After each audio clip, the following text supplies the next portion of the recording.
Kembali lagi para kocakers bersama saya Jetty Jeremy Jetty dalam berita kocak.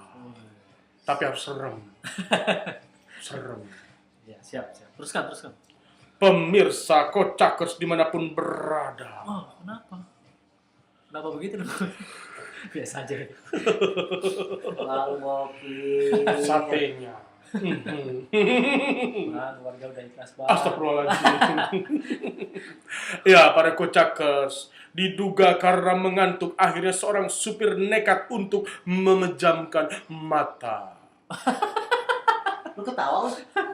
Ya iyalah. Diduga karena mengantuk, masa nekat memejamkan mata itu ya tidur. Itu normal, Us. Kagak ada lucunya. Kalau lucu kayak gini. Bagaimana? Diduga mengantuk seorang supir akhirnya makan nasi. Tuh baru lucu.